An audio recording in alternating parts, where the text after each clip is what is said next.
ज्योतिष कार्यक्रम में आपका स्वागत है, जिसमें ज्योतिष आचार्य मानवी जी हर हफ्ते नए विषय पर रोचक जानकारी देती हैं। आज चर्चा करने से पहले लेते हैं एक छोटा सा ब्रेक। मिलते हैं ब्रेक के बाद। सिद्धार्थ इंटरनेशनल पब्लिक स्कूल एक ऐसा विद्यालय जहां बच्चे शिक्षा प्राप्त करते हैं और उनका सर्वांगीण विकास होता है।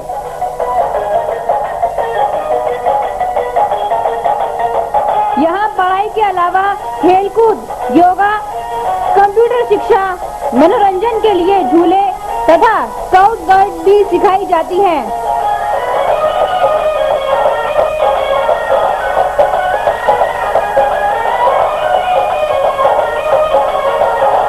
इससे बच्चों में आत्मविश्वास, सहकारिता, सहभागिता, कर्तव्य निष्ठा आदि गुणों का समावेश होता है।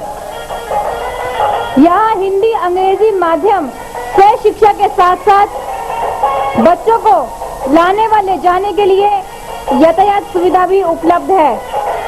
यहाँ NCERT और CBSE दोनों ही पाठ्यक्रम पढ़ाए जाते हैं। नर्सरी कक्षा में दाखिला free. Siddharth international public school, east of Loni road, main Wazirabad road, Gopalpuri Chowk, Delhi 93।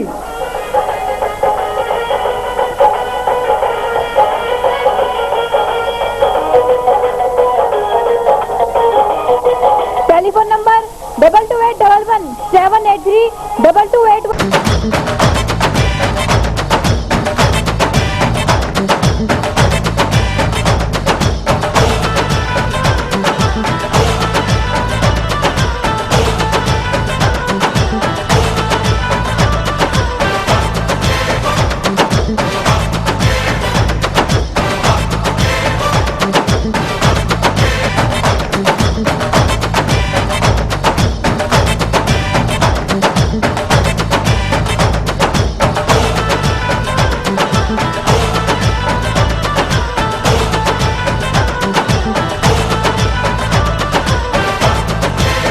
Ready to have a feast of taste as ABS Enterprises presents देवभूमि उत्तरांचल का उत्कृष्ट उत्पादन CKG mouth watering fruit jams, continental sauces, pickles in different flavors, vinegar, delicious tomato ketchup, U and CKG. What a great कार्यक्रम में आपका स्वागत है। आज हमारे साथ बैठी हैं ज्योतिष आचार्य मानवी जी। आज हम बात करेंगे कि जो गुप्त नवरात्र हैं ये कैसे आते हैं, कब आते हैं और कैसे मनाने चाहिए।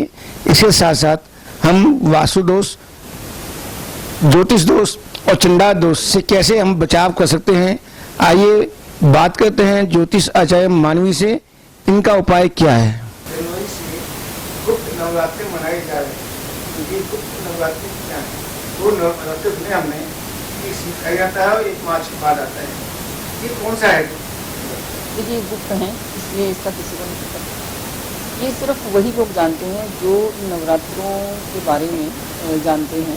आम जनता जो है, बहुत कम लोग ऐसे हैं, मैंने भी शायद लोगों को बताना शुरू किया है। देखिए जब तक आपको ज्ञान नहीं, आप किसी भी चीज़ को कैसे जान सकते हैं? आपको ज्ञान कौन देगा? इनको गुप्त नवरात्रि, पहले तो मैं माँ की कृपा से एक ही बात कहूँगी कि माँ की कृपा से ही हर चीज़ का ज्ञान होता है। गुप्त नवरात्रि जो हैं वो आषाढ़ और माघ के शुक्ल पक्ष में मनाया जाता है। इनको मनाया नहीं जाता। ये गुप्त रूप से उन लोगों के लिए हैं जो कि इस टाइम पीरियड पे सिद्धियाँ करते हैं। मैं इतना छोटी सी बात कह सकती हूँ, लेकिन ये आम जन के लिए भी है। अगर आपको ज्ञान है तो आप माँ का उसी विधि विधान से पूजन कीजिए। माँ सर्वशक्ति जो है अपनी कृपा से वो सारे फल देती है, कृपा करती है। तो 28 जनवरी से ऑनवर्ड, आज बसंत पंचमी को, पंचमी का नवरात्रा हो गया, तो मतलब एक छोटा सा ध्यान रखने वाली बात है कि जब बसंत पंचमी आती है तो शुक्ल पक्ष में पंचमी, पंचम नवरात्रा जो है वो माना जाता है। तो माँ की कृपा से उसी तरह से हम नवरात्रों में पूजा करें, माँ की स्थापना करें। हम जैसे जो वो देते हैं हम वैसे ही कलश की स्थापना करें, माँ का पूजा करें, और जैसे दुर्गा शक्ति का पाठ करते हैं, माँ की बड़ी कृपा बनी रहती है। मानवी जी, आपके सवाल किसी पंडित को खुशी नहीं दिया कि नवरात्रि मैं भी 20 साल हो गई बात करते सबसे, क्योंकि हम बड़े महापंडित हैं, बड़े ज्योतिष आचार्य हैं। आपने ये कैसे बताया, कहाँ से देखा आपने, क्या हर साल नहीं, करती हैं आपकी? देखिए मैं हर साल जो है माँ की पूजा करती हूँ गुप्त नहीं, नवरात्रों में। गुप्त नवरात्र। हाँ जी, देखिए ये मैं ये नहीं कहती कि लोगों को ज्ञान नहीं, लोगों को ज्ञान है, लेकिन इसे गुप्त नवरात्रि इसीलिए बोला जाता है कि इसे गुप्त रूप से मनाया जाता है। इसके बारे में आपने समाज में कभी भी कोई प्रचलित समारोह नहीं देखा होगा, आपने कभी ये नहीं देखा होगा कि लोग नवरात्रों के तौर पर इसे सेलिब्रेट करते हैं। गुप्त का मतलब है जिसमें गुप्त रूप से पूजा की जाए, लेकिन अगर आम जन चाहे, अगर इस चीज़ को बताया जाए तो लोग इन दिनों का भी, क्योंकि ये दिन जो है बहुत प्रभावी हैं, नक्षत्र के हिसाब से, स्टार्स के हिसाब से इनको बहुत प्रभावी माना जाता है। इन दिनों में भी माँ की उतनी ही कृपा रहती है जितनी कि हम अप्रैल में और हम अक्टूबर में जो नवरात्रि सेलिब्रेट करते हैं, यहाँ भी माँ की अगर पूजा की जाए, माँ को उसी तरह से मनाया जाए, माँ को उसी तरह से अष्टमी का भोग लगाया जाए, नवमी पूजी जाए, तो माँ की कृपा तो देखिए सारा साल ही रहती है। लेकिन माँ के जो विशेष दिन हैं, उन दिनों में अगर माँ की आराधना की जाए तो उसके फल कई गुना। मान लीजिए देखने में आया कि काका मंदिर दूसरा मंदिर है और भी मंदिर है बीजों की, वहाँ ये नवरात्र जो आपने गुप्त कहा है, जी, वहाँ क्यों नहीं मनाए जाते, क्या नहीं, नवरात्रि मनाए जाते हैं, लेकिन इसको गुप्त बोला जाता है तो लोग गुप्त रूप से इसे पूजाबाजी होती है, बड़ी होती है नवरात्रि, इस बात भी ऐसा है कि मंदिरों में देखिए, इन पे आम आदमी पता लगे समझते हैं। देखिए ये गुप्त नवरात्रि उन सब आदरणीय योगी जनों के लिए हैं, उन सब लोगों के लिए हैं जो कि माँ की गुप्त रूप से आराधना करते हैं। इसको गुप्त इसीलिए बोला जाता है ताकि अगर आपको ज्ञान हो गया कि ये गुप्त नवरात्रे हैं तो आप इसे गुप्त रूप से पूजा कीजिए, क्योंकि इसका फल शोर मचाने से, बताने से उसका फल वो नहीं मिलेगा। देखिए बहुत सारी ऐसी माँ की, मैं सिद्धियाँ वर्ड माँ के लिए यूज़ नहीं करूँगी क्योंकि माँ तो सर्व सिद्धियों की ज्ञाता है, माँ का नाम लेने से ही सर्व सिद्धियाँ मिल जाती हैं, माँ सर्वशक्ति है। तो गुप्त वर्ड इसीलिए आया क्योंकि गुप्त रूप से अगर इन नवरात्रों में माँ की पूजा की जाए तो माँ की पूजा विशेष फलदायक है। एक पूजा फलदायक होगी या जो दो नवरात्र आते हैं उससे कम होगी? देखिए माँ की पूजा अगर आप ऐसे भी करेंगे तो वही फल मिलेंगे।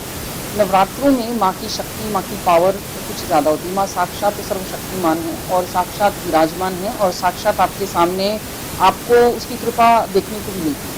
तो ये सबसे बड़ी बात क्या है कि गुप्त का मीनिंग क्या है कि आप गुप्त रूप से माँ की पूजा करें। माँ की गुप्त रूप से पूजा करने के बाद आपको जो महसूस होगा, जो फल महसूस होगा, जो माँ की कृपा आप महसूस करेंगे, वो शायद आपको दूसरों को नहीं बताना चाहिए, इसलिए इसे गुप्त नवरात्र कहा जाता है। नवरात्रों में बसंत पंचमी क्या है? ये बसंत पंचमी का नवरात्रों में क्या है? देखिए बसंत पंचमी एक त्यौहार के रूप में मनाया जाता है। बोला जाता है कि इस दिन पंचमी यानी आई बसंत पाला उड़न, कि ऐसा माना जाता है कि इस दिन से जो सूर्य की पावर है बहुत ज़्यादा होती है, क्योंकि आपको पता है सूर्य मकर राशि पे चल रहे हैं और मकर राशि में सूर्य बहुत पावरफुल होते हैं। तो सूर्य जो है ऑलरेडी उत्तरायण में चल रहे हैं और सूर्य की गर्मी इतनी तेज हो जाती है कि सर्दी धीरे धीरे खत्म होनी शुरू हो जाती है। तो इसको बसंत पंचमी के रूप में मनाया जाता है। और बसंत पंचमी के साथ साथ माँ सरस्वती की पूजा भी आपको पता है कि माँ सरस्वती की पूजा भी बसंत पंचमी के दिन की जाती है। तो बहुत सारे ऐसे विधि विधान हैं कि अगर लोग त्योहारों को, दिनों को, तिथियों को अगर सही ढंग से समझ के मनाएं तो ईश्वर को पाना कोई मुश्किल नहीं है, मैं ऐसा मानती हूँ। देखिए माँ सरस्वती की पूजा हम साल में एक बार करते हैं, लेकिन मैंने कुछ ऐसे भी परिवार देखे हैं, कुछ ऐसे भी लोग देखे हैं जो माँ सरस्वती की साक्षात पूजा रोज़ाना करते हैं। अगर हम किसी तिथि को, किसी दिन को या हम नवरात्रों को ही अगर पूजा का ही साधन मान लें कि हम नवरात्रों में ही माँ की पूजा करेंगे तो शायद गलत है। हम बसंत पंचमी के दिन ही अगर माँ की पूजा करेंगे, माँ सरस्वती की पूजा करेंगे, ये भी गलत है। हम दिवाली पे ही लक्ष्मी जी की पूजा करेंगे तो ये भी गलत है। हमें अपने जीवन में इन तीन शक्तियों को अपने साथ सदैव लेकर चलना चाहिए ताकि माँ की कृपा बने। वास्तु दोष, क्रम दोष, ज्योतिष दोष, चंडाल दोष, इन चीजों का इंसान के जीवन में क्या फर्क पड़ता है, क्या नुकसान होता है, फल होता है?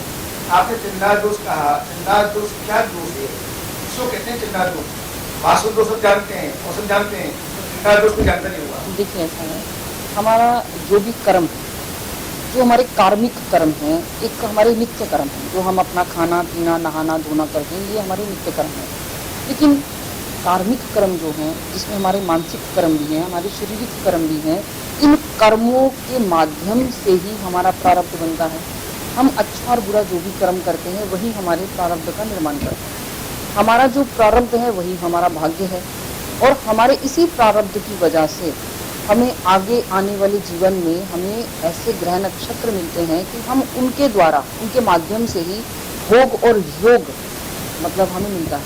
कहने का मतलब ये है कि जैसे हमारे कर्म हैं वैसे ही हमारे, आज हम कहते हैं कि हमने कोई बुरा कर्म नहीं किया लेकिन फिर भी आज हम पीड़ित हैं।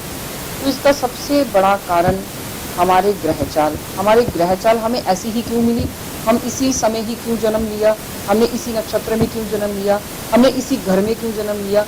ये सारी की सारी चीज़ें आपके पिछले प्रारब्ध से जुड़ी हैं और आपका पिछला प्रारब्ध आपके कर्म से जुड़ा हुआ है और यही कर्म दोष है। और कर्म दोष को काटना कर्म से ही संभव है। आपने चंडाल दोष की बात की, तो चंडाल दोष ज्योतिष विज्ञान में एक योग बनता है जब गुरु और राहु की युति होती है, इसको चंडाल दोष बोला जाता है। जैसे मंगल दोष है, जैसे काल सर्प दोष है, जैसे कंटक योग है, जैसे शनि की 7.5 है, वैसे ही चंडाल दोष। चंडाल दोष देखिए, चंडाल दोष जो है ये कर्मों की गति को बाधित करता है। अगर आप कर्म दोष को चंडाल दोष के साथ जोड़ कर देखते हैं तो चंडाल कौन है, चंडाल का शायद मार्मिक मीनिंग आपको पता है कि चंडाल कौन है। तो आपके अच्छे कर्मों का नाश करना ये चंडाल दोष में आता है। आप कितने भी सात्विक हो, गुरु को दूषित करने वाला राहु आपके कर्मों को दूषित कर देता है। और जब हमारे कर्म दूषित हो जाते हैं तो हमारा प्रारब्ध खराब होता है। हमारा प्रारब्ध खराब होता है तो हमें आने वाले जीवन में जो योग बनते हैं, ये योग कैसे बनते हैं, ये ग्रहों से बनते हैं। आज मेरी कुंडली में अगर ग्रह दोष है, चंडाल योग है, तो ये कैसे बना, क्योंकि मेरे पिछले जन्मों के जो कर्म थे उन्होंने ही मुझे ये योग दिया। आपकी कुंडली में अगर मांगलिक दोष आया तो मंगल का दोष आया तो इसके पीछे भी कोई प्रारब्ध का कारण होगा। तो मैं सबको एक ही बात समझाती हूँ कि आपके जो कर्म दोष हैं उनको अच्छे कर्मों के माध्यम से ही काटा जा सकता है।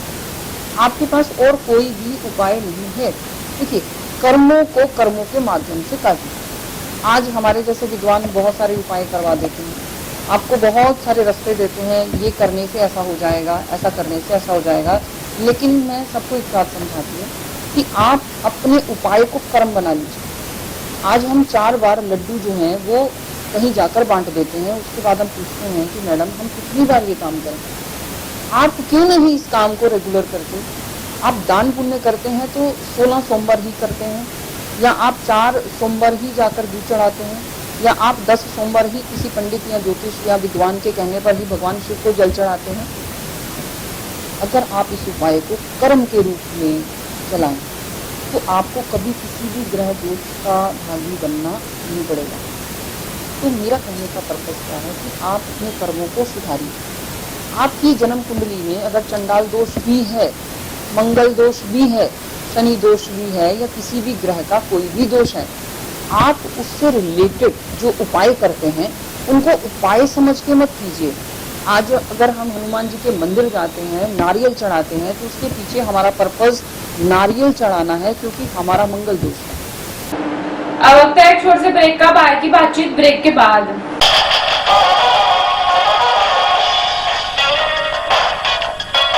इंटरनेशनल हैप्पी स्कूल भोलानाथ नगर में एक ऐसा स्कूल जहां बच्चों की पढ़ाई पर विशेष ध्यान दिया जाता है।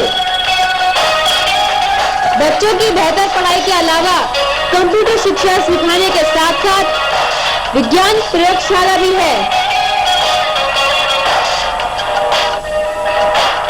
यहाँ अध्यापिकाएं खेल के माध्यम से बच्चों को आसान तरीके से पढ़ाना सिखाती हैं।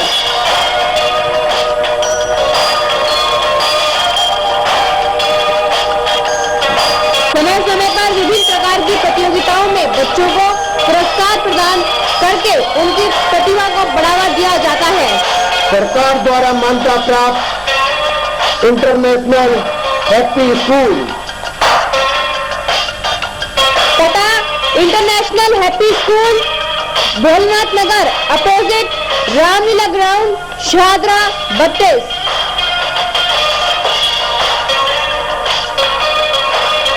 Phone number 22306292 22392314। MDN international school, जैसा नाम वैसी ही शिक्षा। यमुना पार में एक ऐसा स्कूल जहां योग्य एवं अनुभवी अध्यापक व अध्यापिकाओं का प्रबंध है। यहाँ पढ़ाई के साथ साथ खेलकूद, scout guide, NCC, NSS, yoga, computer शिक्षा, पिकनिक एवं सांस्कृतिक कार्यक्रम भी कराए जाते हैं। अंग्रेजी माध्यम से शिक्षा के अलावा पुस्तकालय सुविधा, प्रयोगशाला तथा बच्चों के लिए यातायात सुविधा भी उपलब्ध है। एमबीएम एक ऐसा स्कूल जहां एनसीईआरटी तथा सीबीएसई दोनों पाठ्यक्रम पढ़ाए जाते हैं। जल्द ही संपर्क करें। नर्सरी कक्षा में दाखिला फ्री।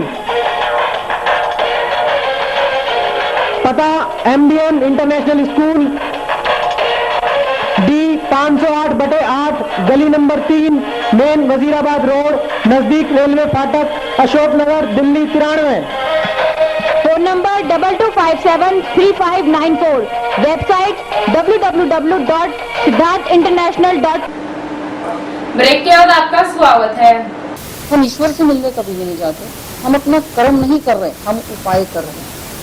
हम अगर शनिदेव को तेल चढ़ाते हैं, कई हजारों टन तेल जो है वो, हजारों लीटर तेल जो है वो भगवान शनि नहीं पी रहे, उनको आपके तेल की जरूरत नहीं है। वो तेल अगर आप किसी गरीब के घर में दे दें, जिसके घर में आज सब्जी बनाने के लिए तेल नहीं है, मुझे लगता है शनि महाराज शायद ज्यादा खुश हो जाएंगे। आज आपका मंगल दोष आपको परेशान करता है और आप हनुमान जी के मंदिर में प्रसाद चढ़ा रहे हो, लेकिन इससे बेहतर ये भी देखिए कि मन ही मन अगर हनुमान जी से प्रार्थना करके वो जलेबी का भोग या वो लड्डू का भोग छोटे छोटे बच्चों में बांट दिया जाए, तो शायद मुझे नहीं लगता कहीं मंगल दोष परेशान करता है। तो बहुत सारे ऐसे दोष हैं जिसको कर्म दोष भी बोलते हैं। मैं इन सब चीजों को कर्म दोष बोलती हूँ। आप किसी के कहने पर उपाय करें। आपकी मानसिक स्थिति इतनी ज्यादा कमजोर है कि आप दूसरों से चमत्कार की उपेक्षा करते हैं, जबकि आपको ये पता होना चाहिए कि चमत्कार सिर्फ आप कर सकते हैं। देखिए, मैं एक चीज समझाती हूँ कि कोई भी व्यक्ति आपके लिए चमत्कार नहीं कर सकता। जो भी परिवर्तन करना है वो सिर्फ और सिर्फ आपको ही करना है, और अगर चमत्कार होते हैं तो वो सिर्फ और सिर्फ आपके माध्यम से होते हैं, और करने वाला ईश्वर से बड़ा कोई नहीं। अभी कुछ समय पहले आपके आने से पहले मैं किसी से बात कर रही थी, तो लोग उल्टे सीधे जादूटोनों में यंत्र और मंत्र के माध्यम से चमत्कार की उम्मीद करते हैं। मैं एक छोटी सी बात बोलती हूँ आपको कि अगर आपको कोई विद्वान ये बोलता है कि महामृत्युंजय का जाप करवा लें, लेकिन सबसे बड़ी बात क्या है कि महामृत्युंजय का जाप हम खुद क्यों नहीं करते?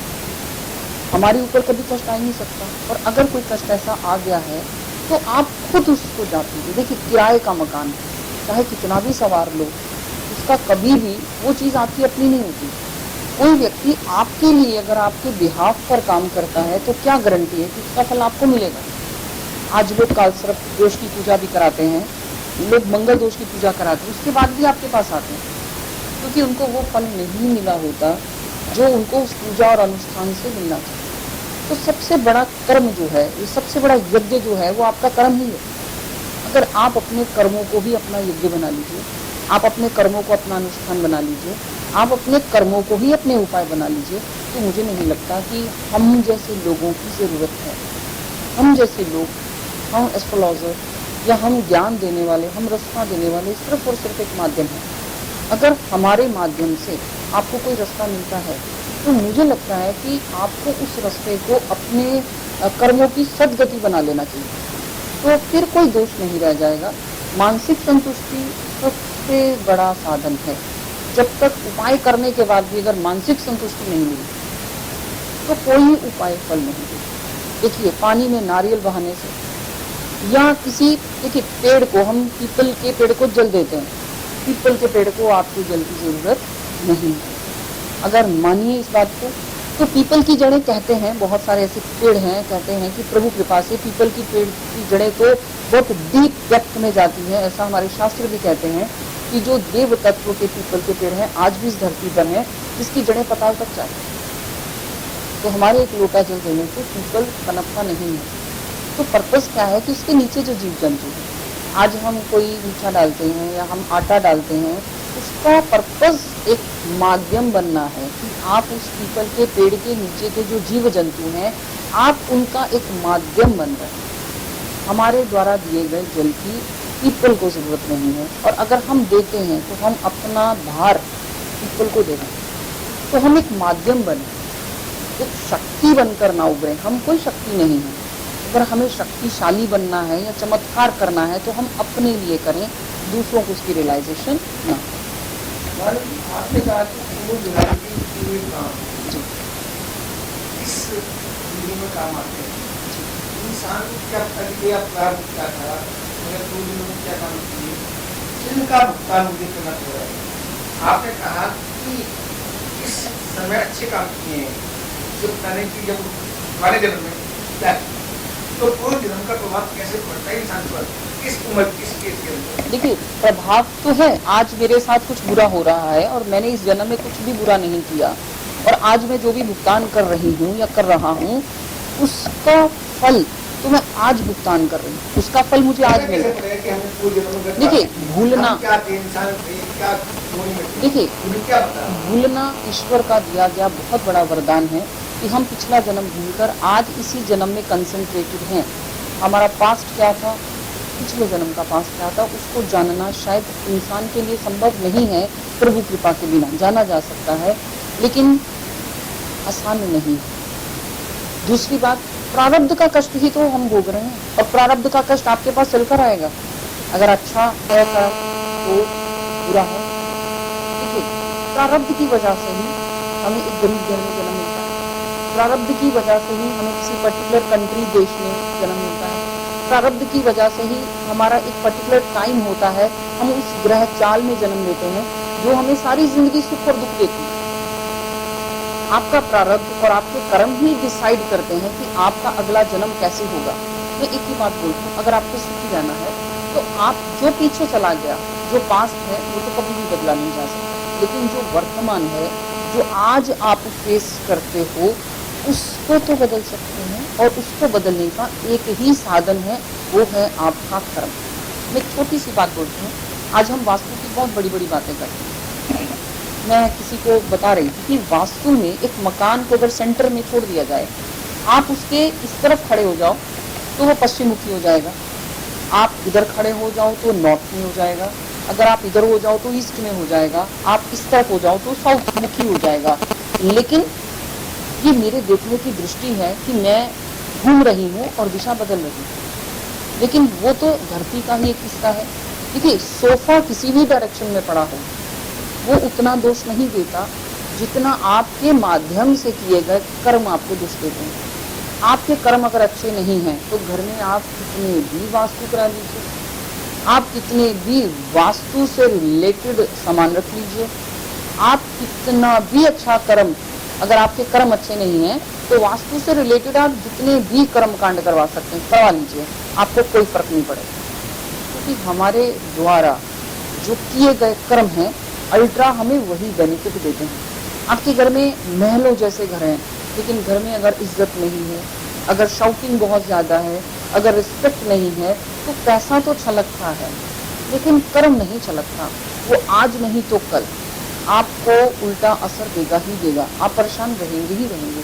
तो मेरा यहाँ कहने का पर्पज़ क्या है कि हमारा कर्म दोष, अगर कर्म अच्छे हैं तो हमारा वर्तमान भी अच्छा है, फ्यूचर भी अच्छा है, प्रारब्ध भी अच्छा है, और अब प्रभु कृपा से अगर हमें अगला जन्म भी मिलेगा तो वो भी अच्छा ही मिलेगा। लेकिन आज अगर हमारा कर्म दोष है, आज अगर हमने गलत कर्म किए हैं, हो सकता है इस जन्म में हमें उसका फल ना मिले या वो हमें दिखाई ना दे, क्योंकि आज हम जो भुगतान कर रहे हैं वो पिछला प्रारब्ध हम भुगतान कर रहे हैं, लेकिन हम आने वाला कल तो सवाल सकते हैं। बहुत सारे लोग बोलते हैं कि आने वाला कल किसने देखा है।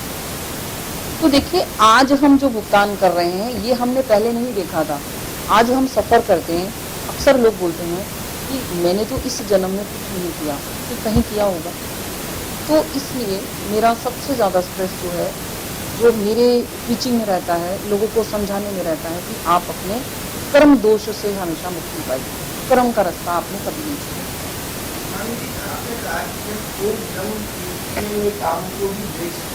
जी कैसे देख नहीं, देखिए, ये प्रभु के पास है, ये अंतर ज्ञान। देखिए, आज पास्ट लाइफ थेरेपीज हैं, आज लोग दावा करते हैं कि हम आपको पिछले जन्म में ले जाएंगे, साइंस है, विज्ञान है, मानती हूँ इस बात को, लेकिन सब कुछ सत्य नहीं।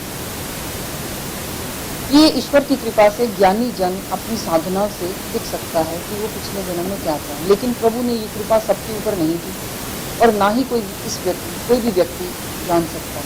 देखिए, आज साइंस ने कितनी तरक्की कर ली और ईश्वर तक पहुंचने के सारे प्रयास जो हैं वो जारी हैं, लेकिन आज भी साइंस वहाँ तक नहीं पहुँच पाई।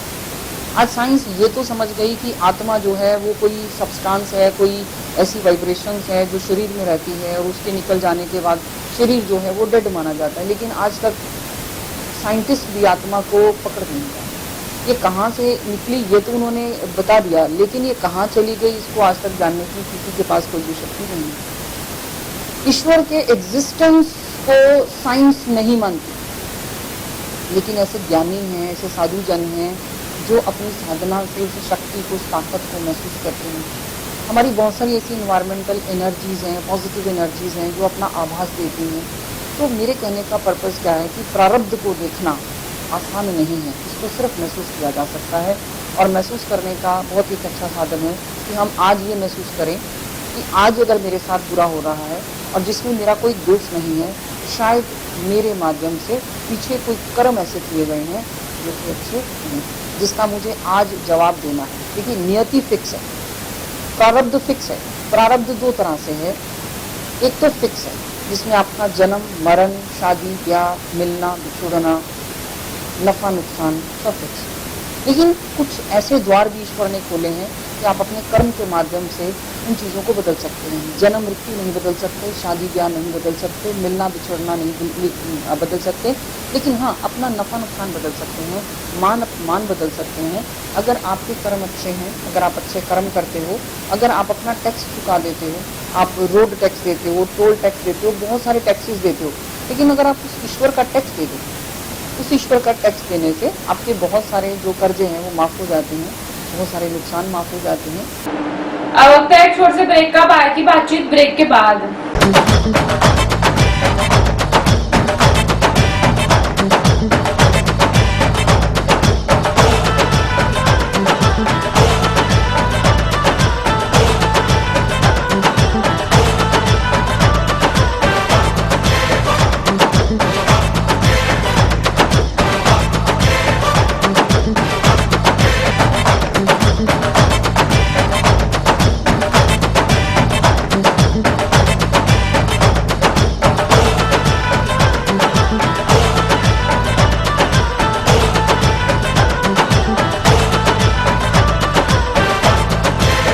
Ready to have a feast of taste as ABS Enterprises presents देवभूमि उत्तरांचल का उत्कृष्ट उत्पादन CKG mouth watering fruit jams, continental sauces, pickles in different flavors, vinegar, delicious tomato ketchup, U and CKG. What a great break के बाद आपका स्वागत है।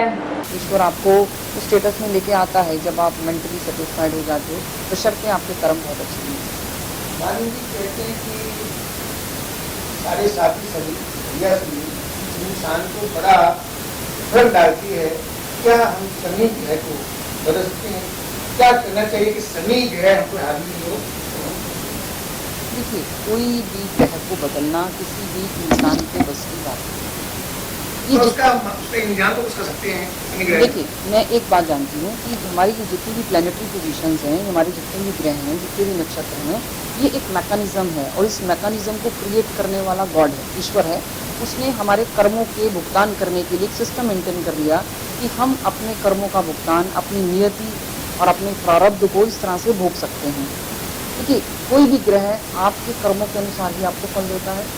जिस time period में आपका जन्म हुआ, उस टाइम पीरियड में जो ग्रह चाल है वो एक मैकेनिकली आपको बेनिफिट दे रही है, मैकेनिकली नुकसान करती है, मैकेनिकली घटना होती है, मैकेनिकली दुर्घटना होती है, दशा बदलती है, कभी विश्वोत्तरी, कभी अंतरदशा, कभी तो ये सिस्टम है जो सिस्टम ईश्वर ने बना दिया।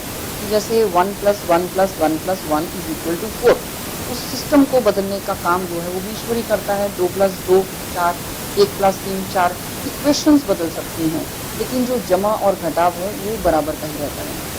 इसमें एक प्रोविज़न, हम मैं हिंदुज़म की बात करूँगी। हिंदुज़म में ऐसी मान्यता है कि हमारे जितने भी स्टार्स हैं, जितने भी ग्रह हैं, हमने उनको देव मान लिया। और देव मानने के पीछे का पर्पस क्या है कि जो चीज़ हमारे लिए पावरफुल है हम उसके सामने उसको झुककर नमस्कार करें। और सबसे बड़ी बात जो हम उपाय करते हैं, ये जो हमारा क्लॉज है उपाय करने का, इसके पीछे रीज़न यही है कि आज अगर हम किसी तरह से कष्ट भोग रहे हैं, अगर मेरे पास पैसा नहीं आ रहा तो मैं उस पैसे को पाने के लिए क्या करूं, इनकम साधन बढ़ाने के लिए मैं क्या करूं, मैं एक अच्छा कर्म करूं, मैं दूसरों के खाने का प्रबंध करूं, मैं पक्षियों को दाना डालूं, मैं जानवरों की सेवा करूं। आपके घर में आपकी बीवी बीमार रहती है, वाइफ को बहुत सारी दिक्कतें रहती हैं, कुंडली में शुक्र कहीं ना कहीं डिस्टर्ब होगा, आप क्या करिए, आप देखिए जो स्ट्रे काउज हैं, जो गलियों में गाय घूमती हैं, उनको खाने के लिए कुछ नहीं है, या गौशाला में जाइए, चारे का प्रबंध कीजिए, गाय के पैरों को हाथ लगाइए, जल के छींटे दीजिए, गाय की सेवा कीजिए, आपकी पत्नी की तबीयत ना ठीक हो जाएगी। आपके घर में बीमारी नहीं जाती तो उसके लिए आप क्या करें, कुछ नहीं करें, आप डिस्पेंसरीज हैं आपके पास, बर्ड हॉस्पिटल हैं आपके पास, एनिमल हॉस्पिटल हैं, आप वहाँ जाकर मतलब दवाई का दान कीजिए, आप बुखार की दवाई का दान कीजिए, आप दर्द की दवाई का दान कीजिए। तो ऐसी छोटी छोटी बातें हैं जिसको हम मतलब कर अपने पिछले जन्मों के टैक्सेस जो है वो चुका सकते हैं। देखिए हर चीज़ का एक इंडिकेशन है, आपके घर में कला कलेश बहुत ज़्यादा रहता है तो इसका मतलब सारे ग्रह उलझे हुए हैं, आपके बच्चे कहना नहीं मानते, इसका मतलब कहीं ना कहीं कुंडली में पंचम हाउस और पंचम का पंचम नवम हाउस डिस्टर्ब। आपके घर में लिक्कर, शराब, नॉनवेज बहुत ज़्यादा खाया जाता है, कभी तो आपके घर की इन्वायरमेंटल एनर्जी परेशान है, इसका मतलब कि आपकी हॉरोस्कोप में शनि और राहु घमासान मचा रहे हैं। तो ये जो बुरे ग्रहों के दोष हैं, आप इसमें बहुत तरह के दोष ले सकते हैं। जितने भी ग्रहों के दोष हैं वो हमें कब मिलते हैं, जब हमारे पिछले प्रारब्ध खराब हैं। आज एक व्यक्ति संत क्यों है, क्योंकि उसने उन ग्रहों में जन्म लिया। आज आप गरीब क्यों हैं, क्योंकि आपने इस ग्रहों में जन्म लिया। आज आप गरीब घर में पैदा हुए या आप एक अमीर घर में पैदा हुए। देखिए आप ये क्वेश्चन पूछ सकते हैं कि दो व्यक्ति एक ही समय में पैदा हुआ, एक व्यक्ति गरीब घर में और एक अमीर घर में, तो इन दोनों के पीछे वक्त जिम्मेदार नहीं, इनके पीछे उनका प्रारब्ध जिम्मेदार है कि एक गरीब घर में पैदा हुआ जहाँ खाने की रोटी नहीं है और एक व्यक्ति अमीर घर में पैदा हुआ, तो ये प्रारब्ध है। प्रारब्ध को कर्म के माध्यम से काटा जा सकता है। भोग तो भोगना ही है, भोगना ही है। कुछ चीज़ें आपको वक्त के अनुसार भोगनी ही पड़ेंगी और कुछ चीज़ें आप कर्मों के माध्यम से उसको हल्का कर सकते हैं। ऐसा जो है जो गरीब व्यक्ति को पूरा रहता है और पूर्ण को जीवन बनाएगा, क्या देखिए शनि कुछ नहीं बना रहा। मैं पहली बात एक बात बोलूँगी कि आपके होरोस्कोप में जो प्लैनेटरी पोजीशन है, जिस ग्रह की जो दशा महादशा है, जिस तरह से ग्रहों की डिग्री वाइज पोजीशन है, अगर आपके होरोस्कोप में कुंडली में शनि की पोजीशन बेहतर है और शनि योग कारक है तो वो आपको मान सम्मान देते हैं। शनि को एक हवा बनाकर रख दिया गया, शनि के नाम से आतंक फैला दिया गया, शनि की 7.5 को बहुत ज़्यादा लोगों को इस तरह से फैला दिया गया कि लोग शनि की 7.5 से मतलब डर जाते। मैं एक छोटी सी बात बोलूँगी कि लोगों को ये ज्ञान बहुत ज़्यादा है कि शनि की 7.5 स्टार्ट होने वाली है, शनि चेंज हो गए हैं, शनि अब ये कर देंगे, शनि वो कर देंगे। शनि कुछ नहीं करते, शनि तो कहते हैं कर्म करो। आपका शनि कितना भी खराब हो, आपकी कुंडली में अगर शनि की दशा अच्छी नहीं तो सबसे बड़ा रीज़न, सबसे बड़ा लक्षण जो मैं आपको बोलूँगी, सबसे बड़ा लक्षण तो ये रहेगा कि आपके कर्म जो हैं वो खराब, आपकी ज़िंदगी में भटकाव बहुत ज़्यादा है, आपके घर में धन लक्ष्मी आती ही नहीं। तो शनि क्या कहते हैं, शनि कहते हैं कर्म करो। थोड़ा सुंदर सा उपाय बता रही हूँ मैं आपको, हम बहुत डिटेल में तो डिस्कस नहीं कर रहे कि शनि का किस भाव में क्या फल है। अगर आपको कोई भी व्यक्ति ये बताए या ये समझाए कि आप शनि की ग्रिप में हैं, शनि किसी को ग्रिप में नहीं करते। शनि अपनी दशा और महादशा में, शनि अपनी ढैया, शनि एक राशि में 2.5 साल रहते हैं तो इसको ढैया बोला जाता है। 3 राशियों में चलते हैं। जब आपकी राशि, सपोज आपकी राशि अगर वृश्चिक है तो जब तुला में आएंगे तो आपकी 7.5 स्टार्ट हो जाएगी, तुला में, फिर वृश्चिक में, फिर धनु में। तो आपके लिए जो शनि की 7.5 का जो लास्ट चरण होगा वो धनु का होगा। शनि कहीं पर भी आपको लगे, कोई भी आपको बोले, तो एक सुंदर सा उपाय बता रही हूँ। जो मजदूर लोग होते हैं, मजदूरों के बच्चों को दूध पिलाओ। देखिए बच्चों को दूध पिलाना, एक पेरेंट्स अपने बच्चों के लिए न्यूट्रिशियस क्या मानता है कि उसके बच्चे को दूध मिल जाए, दूध पिला दीजिए तो मजदूर खुश हो जाए। तो मजदूर के खुश होने से शनिदेव आपको कुछ भी नहीं करेंगे। आप मजदूरों के बच्चों को फल पकड़ा के आइए, शनिदेव आपको कुछ भी नहीं कहेंगे। फल शुक्र है, शनि मजदूर है। तो आप इस तरह से कर्म कीजिए, अच्छे कर्म कीजिए।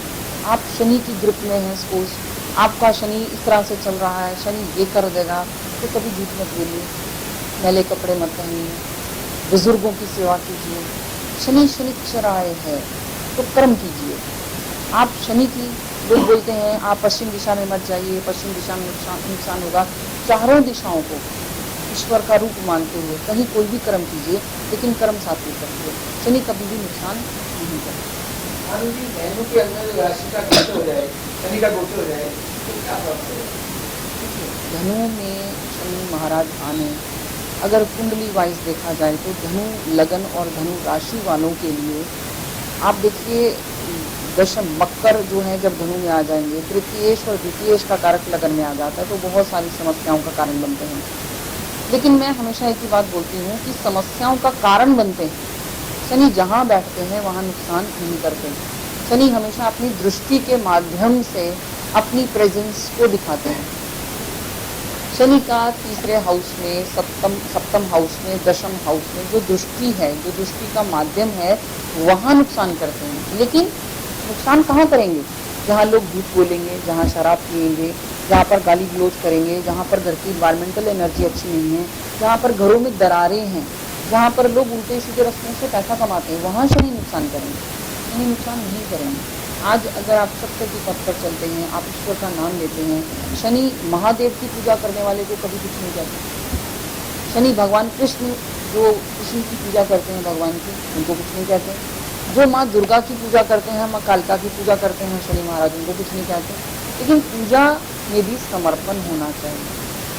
मैं अक्सर एक बात बोलती हूँ कि जब हम दिखावे की पूजा करते हैं, जब हम ईश्वर को मानने की बजाय, ईश्वर को समर्पण करने की बजाय दिखावे की पूजा करते हैं, कि हम सुबह बैठकर एक माला जाप कर रहे हैं, आप कोई माला जाप मत कीजिए, आप किसी मंदिर में मत जाइए, लेकिन आत्मा से समर्पण कीजिए कि जो कुछ भी हो रहा है वो उसके माध्यम से हो रहा है और ईश्वर ही करा रहा है। मुझे लगता है कर्मों का समर्पण बहुत ज़रूरी है, आपको तभी फल मिलेगा।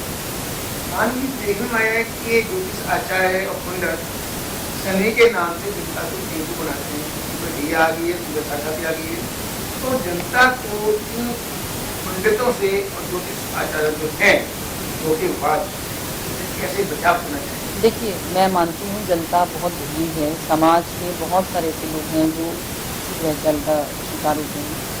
देखिए, शनि का नाम लेकर कई लोग करोड़पति बन गए, शनि के नाम से बड़ी बड़ी दुकानें चलती हैं, लेकिन ये भी अपना कर्म चला रहे हैं। देखिए, किसी भी ग्रह का नाम लेकर या जनता को मूर्ख बनाकर जो पैसा आपकी पॉकेट में आता है वो इतनी जल्दी बचेगा नहीं। और ये जो चीज़ें हैं वो कहीं ना कहीं हमारे भी कर्म दोष को क्रिएट करती हैं। आज मैं अगर किसी भी ग्रह का हवा बनाकर अगर मैं ईश्वर को बेच रही हूँ या मैं स्टार्स को एक हवा बनाकर बेच रही हूँ, तो वो बहुत गलत है। क्योंकि कल को जो अर्निंग आएगी, जो पैसा आएगा, मैं अल्टीमेटली उसे फेंक तो नहीं रही, उसे यूज़ कर रही हूँ, कंज्यूम कर रही हूँ, लेकिन उसका मेरे परिवार पे क्या असर पड़ेगा, ये शायद वो लोग नहीं सोचते जो दूसरों के उपाय करते हैं। आप जो भी पैसा आप दूसरों से चार्ज करते हैं, आप अपनी फीस लेते हैं, अच्छी बात है, लेकिन कभी भी फीस लेने के नाम पर लोगों का शोषण ना किया जाए। जो व्यक्ति आपके सामने बैठा है वो ऑलरेडी बेचारा परेशान है, उसकी परेशानी को समझते हुए, अपने आप को ईश्वर का माध्यम समझते हुए, उसको जो आप करवा सकते हो, अच्छा कर्म करा सकते हो, वो जरूर कराना। मान लीजिए नवरात्रों में बजट पेश हुआ है, वार्षिक बजट पेश हुआ है, इस पर आप क्या कहेंगे? जनता से क्या कहना चाहेंगे? देखिए, बजट का मुद्दा जो है वो एक देश की राजनीतिक क्रिया है, ये एक पॉलिटिकल इवेंट है, जो कि देश की सरकार जो है वो जनता के खर्चों का हिसाब किताब रखते हुए जनता को कुछ फैसिलिटीज़ देती है, कुछ रिडक्शन करती है, कुछ टैक्स इंक्रीज करती है, जो भी इसके डिफरेंट एस्पेक्ट्स हैं। आम जनता जो है वो देश से बंधी हुई है, इस देश काल से बंधी हुई है, तो जैसा होगा हम सबको उसका भुगतान करना पड़ेगा। लेकिन अगर हमारी पूजा पाठ अच्छी है, हमारे कर्म अच्छे हैं, हमारा व्यवहार अच्छा है, हमारे साधन अच्छे हैं, तो बजट कुछ नहीं, आपकी रोजी रोटी पर कोई प्रभाव नहीं पड़ेगा। आपके घर की, जैसे एक गृहिणी अपने घर का बजट बनाती है, तो बजट बनाया इसलिए जाता है कि आपका देश अच्छी तरह से चले। उसी तरह से हमारी सरकार हमारे देश का बजट बनाती है, लेकिन इसका प्रभाव हमें उसके अनुसार चलना पड़ेगा। क्यों चलना पड़ेगा? आपके घर का बजट, जैसे कई बार हम बोलते हैं कि ये खर्चे कम किए जाएं, तो परिवार को अपने घर की जो बजट स्टेटस है उसके अकॉर्डिंग चलना पड़ता है। हमें भी इस चीज़ की आज्ञा का पालन करना चाहिए। तो ज्योतिष शास्त्र तो यही कहता है कि आप जिस देश में रहते हैं उसके नियम और कानून को मानना हमारा प्रथम कर्तव्य है। आप उनका क्या मैसेज देंगे तो उससे अपनी जिंदगी अपने बच्चों के साथ कैसे बिता सकते हैं? मेरा बस एक ही सीधा सीधा मैसेज है कि आप अपने कर्मों को अच्छा रखिए, अपने पे विश्वास रखिए। परिवर्तन सिर्फ आप कर सकते हो, चमत्कार सिर्फ आप कर सकते हो। चमत्कार का दावा करने वाले सारे लोग, मुझे लगता है, मैं यहाँ एक शब्द इस्तेमाल नहीं करना चाहती, लेकिन चमत्कार करने का दावा करने वाले लोग बिल्कुल सिरे से झुके हैं। और माँ सर्वशक्ति जो है, माँ भगवती जो है, माँ कल्याणी जो है, माँ भवानी के अलावा, देखिए माँ भगवती में सभी शक्तियाँ आ जाती हैं, सभी देव आ जाते हैं, सभी हर इस संसार के, इस यूनिवर्स की सब पावर्स आ जाती हैं। उसके अलावा, हमारी ईश्वरीय शक्तियों के अलावा किसी भी व्यक्ति में हिम्मत नहीं या इतनी सामर्थ्य नहीं कि कोई चमत्कार कर सके। हमारे सदगुरु, जो हमारे गुरु हैं, आपके गुरु, मेरे गुरु, या किसी के भी गुरु, भी चमत्कार कर सकते हैं। सर्वशक्ति चमत्कार कर सकती है। हाँ, मैं भी चमत्कार कर सकती हूँ, लेकिन अच्छे कर्मों के माध्यम से आपको एक अच्छा रास्ता दिखाकर मैं चमत्कार करवा सकती हूँ, अगर मैं ईश्वर का एक माध्यम बनकर आपके सामने आऊँ। तो चमत्कारों की उम्मीद अपने से कीजिए, किसी इंसान से। हमारे ये बुलेटिन सदैव आपके साथ है। यदि आपके क्षेत्र में कोई समस्या हो या राजनीतिक, सांस्कृतिक, धार्मिक या अन्य कोई कार्यक्रम हो तो हमें सूचित करें। हमारे फोन नंबर है 2211 0638 2212 0637 98 107218 48 9818 7052। हमारा फैक्स नंबर है 2211 0638। ईमेल आपके पास @your.coin। हमारी वेबसाइट है www.delhi8pm.com। हमारा आज का यह बुलेटिन यहीं समाप्त होता है। कल फिर मिलेंगे, तब तक के लिए नमस्कार। हमारा पता है 198 बटाए श्री राम नगर, शारदा, दिल्ली 32।